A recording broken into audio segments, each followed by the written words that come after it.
또한 나뿐만 아니라 내가 감염되지 않으면 나의 가족과 나의 동료들한테 전파를 안 시키는 부분이 있기 때문에 또 내가 가장 접근할 수 있고 지금 당장 맞을 수 있는 백신이 가장 나한테 필요한 백신입니다. 많은 분들께서 가장 많이 하시는 질문 중에 하나가 어느 백신이 좋냐는 질문입니다. 다른 연구에서 나온 효능과 직접적으로 비교하는 것은 굉장히 어렵습니다. 가장 빨리 맞을 수 있는 백신이 가장 좋습니다.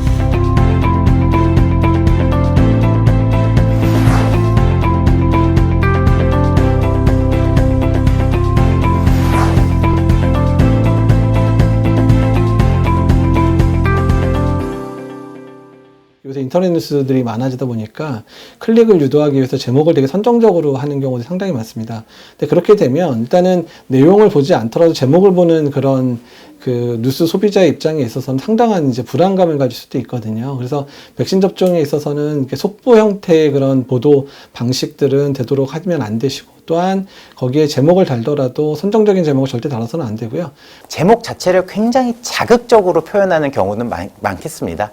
예를 들자면 접종 후 사망, 접종 후 무슨 발생, 뭐 이런 식으로 하다 보면 이제 굉장히 어떻게 보면 불필요하게 예방접종에 대한 불안감을 조금 높일 수 있겠습니다. 이제 백신 접종의 이상 반응 같은 경우에는요, 특히 이제 중증 이상 반응 같은 경우에는 발생 당시에는 일단 이 부분이 백신과 연관성이 있는지 아니면 다른 이유에서인지를 확인하기가 상당히 어렵습니다. 그러니까 그 인과관계를 밝히는데 시간이 많이 걸리는데 그 사망 자체에 집중해서 보도를 하게 되면 그 이유가 뭔지도 확인이 안 되는데 보도를 하기 시작하게 되면 백신을 접종해야 될 많은 분들이 이제 두려워할 수밖에 없는 상황들이 되거든요. 중요한 부분은 사실 백신 접종과 안전성, 그리고 이런 부분은 굉장히 사회적으로 파장이 크다고 생각합니다. 뭐 가짜뉴스나 잘못된 정보는 빨리빨리 바로 잡고, 그리고 관련된 부작용과 관련된 뉴스들은 빠르게 보도를 하되 좀 이런 충분한 정보를 같이 함께 제공함으로써 불필요하게 다른 부분으로 해석될 수 있는 요지를 조금 줄이는 것이 중요하겠습니다. 이런 것들이 계속 반복되다 보면 백신에 대한 불안감을 올려서 백신 접종 자체의 그 진행에 상당히 이제 어려움을 줄 수도 있는 상황이기 때문에 언론에서 이런 부분들은 자제하셔야 되고, 또 이제 감염병 재난보도 준칙에 준해서 이제 원칙을 지키셔서 이제 보도를 해주셨으면 좋겠습니다. 근거가 전혀 없는데 정말 왜 이런 말이 나왔을까라고 생각할 정도로의 어떻게 보면 백신을 이제 거부하거나 이제 접종 자체를 싫어하시는 분들께서 그 뉴스를 생성하시는 어떤 그런 가짜 뉴스, 제 생각에 이거는 당연히 빨리 찾아내고 빨리 삭제함으로써 백신에 대한 어떤 사회적 뭐 불신이라든지 이제 불안감이 이제 그 생성되지 않도록 하는 것이 중요하겠습니다.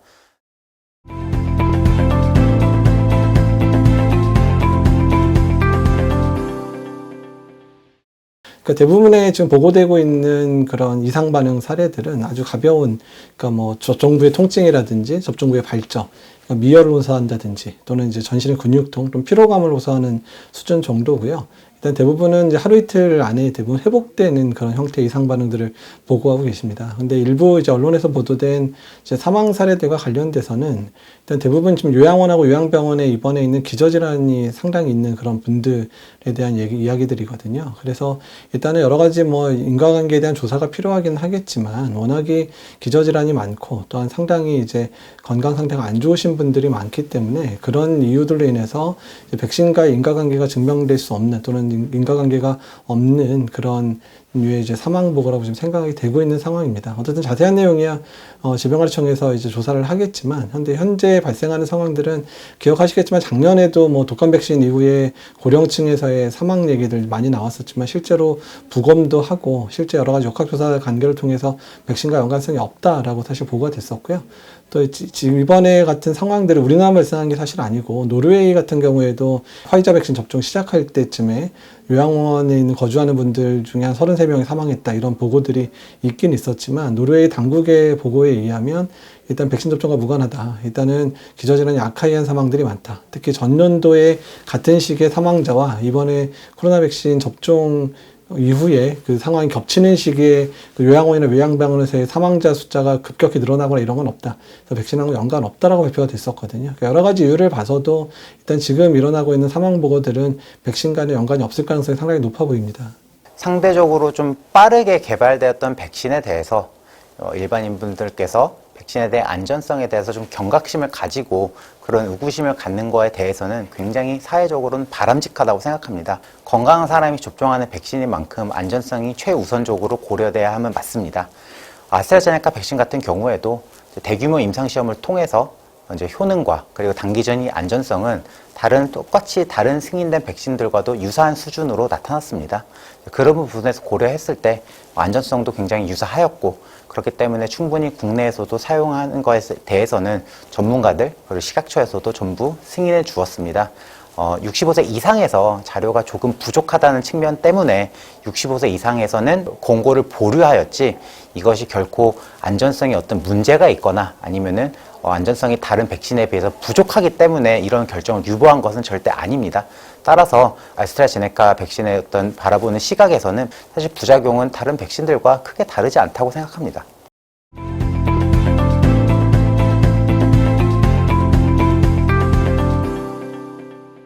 그 백신과 관련해서 이제 백신 종류별로 효과나 이런 부분에 있어서 좀 다른 게 아니냐, 어떤 건 1등 백신이고 어떤 건 2등 백신 이렇게 구분하시는 분들이 있는데요.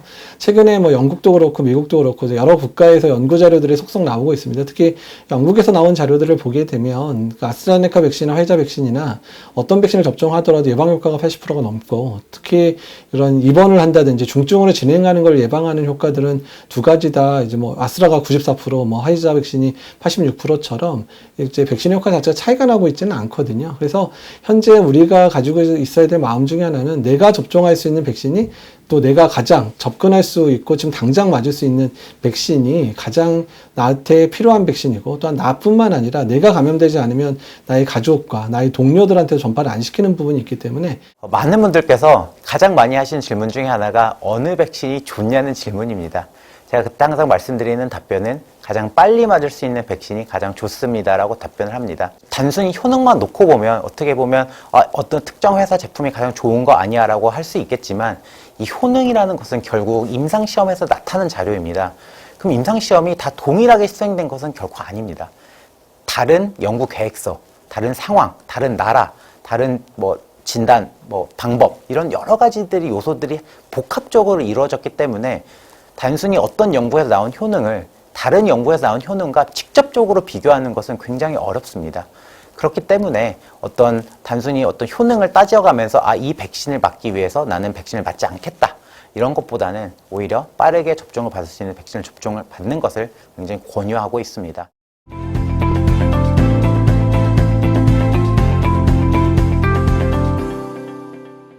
결국에는 이제 인구 집단의 70% 정도가 어떤 코로나 바이러스의 면역력이 생긴다면 산발적인 발생은 있겠습니다만 폭발적인 유행으로 번지지 않는다는 의미입니다.